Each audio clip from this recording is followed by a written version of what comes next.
Hello, j'espère que tu vas bien. Alors aujourd'hui, la vidéo tant attendue, puisque j'ai fait du teasing hier, donc on va parler de l'intelligence artificielle. Et en quoi c'est juste fantastique, et en quoi il ne faut pas en avoir peur, et en quoi c'est juste fantastique. Alors, euh, pourquoi je voulais parler de l'intelligence artificielle, c'est parce que j'ai écouté une vidéo d'Elon Musk, et on aime ou on n'aime pas, c'est pas forcément ça qui est important. C'est ce qu'il a dit qui est important, et ce qu'il dit quand même, il est loin d'être stupide, quand même. Et ce qu'il dit, c'est qu'aujourd'hui, on a passé la frontière, la limite d'apprentissage avec tous les contenus humains qui ont été créés. Ça veut dire quoi? Ça veut dire que l'intelligence artificielle d'aujourd'hui a déjà absorbé tous les bouquins, toutes les vidéos, tous les contenus qui ont été créés par l'homme. Alors comme il dit, bien évidemment, on n'a pas intégré toutes les vidéos de chat, on n'en a pas besoin d'en avoir 10 000, hein, une seule suffit. Mais tu comprends l'idée en fait. Donc en gros, ça veut dire quoi? Ça veut dire que toute la connaissance humaine peut déjà être trouvée au sein de quoi? D'une intelligence artificielle. Et ça, c'est juste extraordinaire. C'est extraordinaire pour plusieurs raisons. Mais la première, déjà, c'est que ça y est, ça sous-entend que ça dépasse il n'y aura pas d'être humain qui aura plus de connaissances que l'intelligence artificielle d'aujourd'hui. Ça veut dire qu'aujourd'hui, tu prends ton ordinateur, tu te connectes sur un site d'intelligence artificielle et normalement, parmi les 3-4 grands, eh bien, tu vas pouvoir poser n'importe quelle question sur de la connaissance. Attention, parce qu'il faut faire la distinction entre la connaissance et la réflexion que l'intelligence artificielle peut avoir. Mais déjà, rien que sur la connaissance, ça veut dire que ça y est, mais c'est juste fou, quoi. Et sa prédiction, c'est que d'ici une année ou deux, on parle même pas de décennies, tu vois. Moi, quand j'étais petit, on me disait que les voitures voleraient, tu vois. 30 ans après, ça vole plus, quoi. Ça vole pas, ça vole plus. Oui, en fait, on n'en parle plus, tu vois. Donc là, lui, il parle juste en termes d'années, quoi. Et c'est juste assez hallucinant. Et donc, d'ici 2-3 ans, ou 1 ou 2 ans, je me souviens plus, mais bref, c'est très court, eh bien, on aura une intelligence artificielle qui sera plus intelligente que la somme de tous les humains.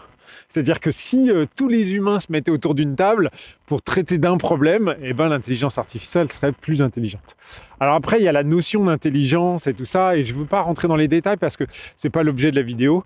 Je suis pas déjà un expert en plus de ça, pas du tout, loin de là. Mais je suis juste fasciné en tant qu'ingénieur là-dessus.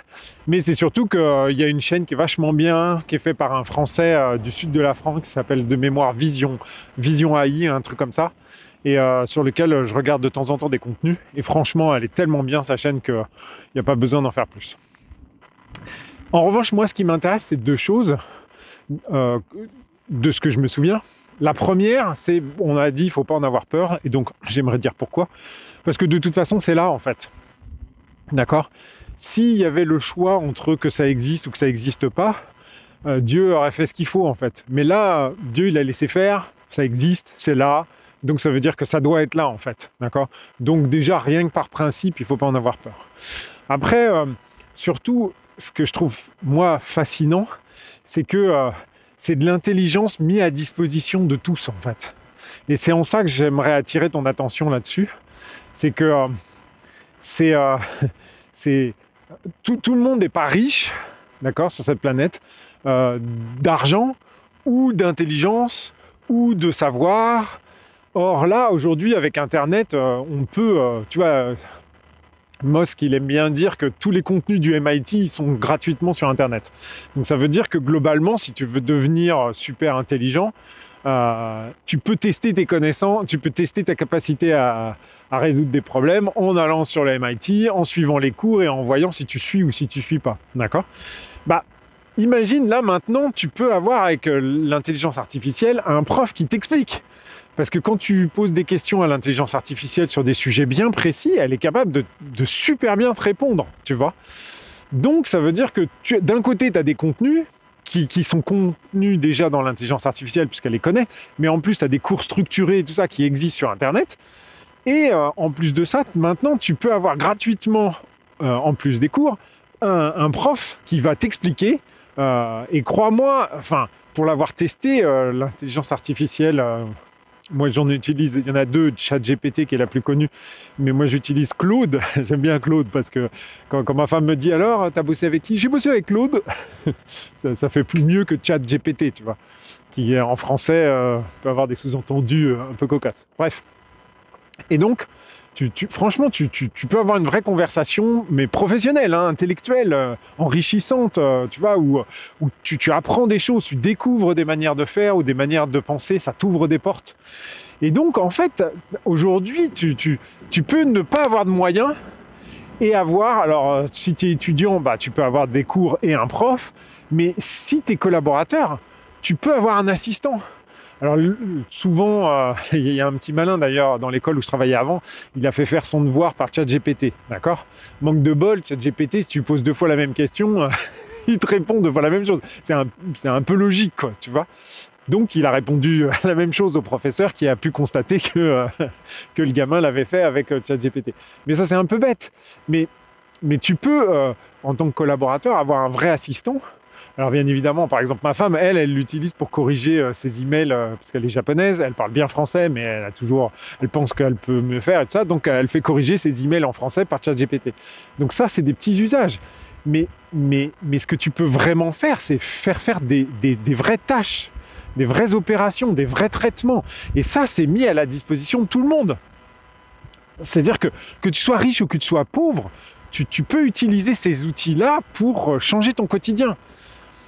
Euh, Par exemple, tu veux faire, tu sais pas comment faire un tableau de bord, d'accord? Je sais pas moi, t'es artisan, tu veux faire un tableau de bord sous Excel ou sous Google Sheet et tu sais pas le faire. Et ben tu peux demander à l'intelligence artificielle, tu lui dis bah voilà, j'aimerais faire ci, j'aimerais faire ça, et, euh, et elle va t'expliquer. Elle te dit dans la colonne A tu mets ça, dans la colonne B tu fais ça, tu cliques sur tel menu. Elle t'explique tout de manière extrêmement détaillée. Et donc ça, c'est une force qui est mise à disposition de tous. De tous. C'est sur ça que je veux insister. C'est sur le fait que c'est à tout le monde. Et donc, ça veut dire quoi? Ça veut dire que ça fait partie du plan divin. Pour une montée en puissance de chacun d'entre nous, en fait. C'est-à-dire qu'en fonction de ce que toi tu aimes comme sujet ou de ce que tu veux réaliser, eh ben, tu te retrouves avec un outil qui était pas prévu des gens. On va pas faire son complotiste, mais tu vois ce que je veux dire. C'était pas prévu. Et là, on a un outil qui nous tombe, mais tout cru. Tout cru, tout, franchement. Et en plus de ça, tu peux même lui dire, je comprends pas ce que tu me dis, explique-moi plus simplement. Et il recommence. Et réexplique. Parce que c'est contrairement à Christelle de la bibliothèque, tu vois, qu'on a marre de te répéter ou de t'expliquer ou de machin, et ben lui, il est sans fatigue. Tu vois, tu comprends pas, bah attends, je te réexplique. Et ainsi de suite, et ainsi de suite, et ainsi de suite. L'autre fois, je lui ai demandé de me faire des listes de produits, des machins. Je lui ai dit des produits du Japon, des produits en général, des machins. Et il fait des listes, et il fait des listes, sans fatigue. Il est là pour toi, en fait. Il est là pour toi. Donc maintenant, tu n'as plus qu'à t'asseoir à ton bureau, puisqu'on est en début d'année. Tu vois, c'est quoi les projets que tu as envie de faire cette année? Tu vois, tu listes, quoi. Et les trucs, même des trucs que tu sais pas faire. Moi, il y a des trucs que je sais pas faire. Et en fait, je dis, ok, je sais pas faire ça. Toc. Comment je fais? Je lui dis, explique-moi comment je dois faire pour faire ce projet-là. Et il va chercher. Alors bien sûr, des fois, il y a des réponses qui sont un peu bizarroïdes. Je lui demande de préciser. Ou alors c'est même lui, des fois, il me dit, tu veux des précisions? Ou est-ce que tu as tu vois, est-ce que tu as des critères supplémentaires qui me permettraient d'affiner ma proposition? et, et en fait, il y a un dialogue qui s'instaure. Et à partir de ça, bah, tu te construis une vraie feuille de route où ça peut être vraiment pratique. Là, sur les logiciels, c'est vraiment, il te dit, là tu fais ça, là tu fais ci, là tu fais ça, tu ouvres telle fenêtre, tu cliques sur tel menu et machin et tout ça. Donc, c'est un outil, mais capital. Le deuxième truc, Elon Musk a parlé des robots, donc lui il est à fond là-dessus, et il y en a pas mal qui sont à fond là-dessus. Si tu cherches sur Internet aussi, tu verras que c'est flippant, à tel point c'est abouti. Ça y est, c'est pas genre les Terminators vont débarquer. Il n'y a pas à discuter en fait. C'est dans la réalité en fait. Donc il ne faut pas freiner les cas de fer, ça ne sert à rien, c'est comme ça, c'est l'évolution de la technologie. Il va falloir que chaque humain trouve sa place, c'est pas facile, puisque évidemment on a déjà du mal à trouver la place dans le monde qu'on a construit. Alors là, dans un monde où il va falloir partager nos vies avec des robots et des machins, ça va être plus compliqué, ça c'est sûr. Mais d'un autre côté, on a confiance en soi, on sait qui on sait d'où on vient, on est des humains, d'accord? Donc il n'y a pas à avoir peur, on va y arriver. Mais d'un autre côté, t'imagines un robot? Punaise, mais par exemple, moi, j'ai modestement, mon ancien appartement, je l'ai refait à l'intérieur et tout ça, mais j'ai quasiment fait tout seul. Enfin, ouais, quasiment tout seul. Mais tu vois, quand tu dois construire une mezzanine tout seul, en plus de te poser la question comment la construire, c'est comment la construire tout seul en fait. Tu vois, quand tu dois porter les poutres, quand tu dois les fixer d'un côté alors que l'autre, il n'y a personne pour tenir. Enfin, tu imagines, si j'avais eu un robot, t'imagines, si j'avais eu un robot et que je puisse lui parler comme je parle avec Claude. J'aime bien Claude, ça me plaît Claude.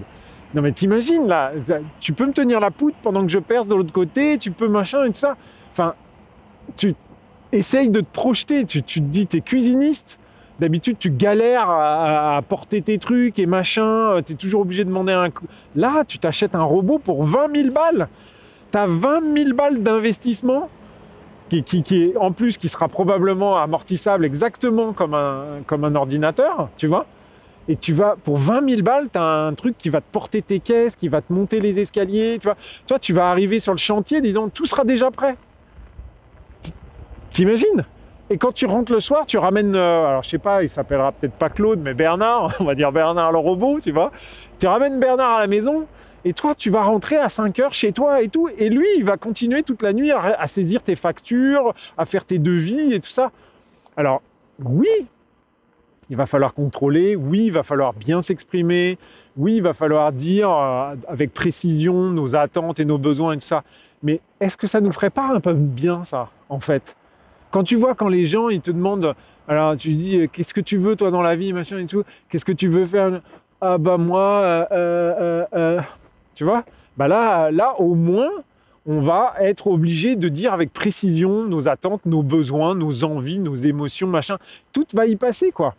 Et si on va jusqu'au bout du raisonnement, finalement, quand tu commences à parler avec Claude, franchement, à la fin, tu te livres. Un psy assisté par ordinateur, c'est une intelligence artificielle de psy. C'est cool, ça, tu vois? Non, bon, allez, sérieusement. Donc, tout ça pour te dire, on vit une époque formidable. Non seulement on va pouvoir faire un saut quantique, mais en plus, on va faire un saut robotique. Ça va être que du bonheur, que du bonheur. Sur ce, tu vois mon enthousiasme, je vais retourner discuter avec Claude. Je te souhaite une excellente soirée, une excellente journée, puisque n'hésite pas en commentaire à me poser des vraies questions. J'ai vu qu'il y avait des petits malins qui essayaient de faire des trucs, je sais pas trop quoi d'ailleurs. Ils n'ont pas compris que j'avais un bouton supprimer. Donc je ne m'en prive pas. Et puis Claude m'a conseillé ça pour mon bien-être personnel. Donc je vous dis, chers amis, une très belle journée, une très belle soirée. Et je vous dis à demain ou à très bientôt.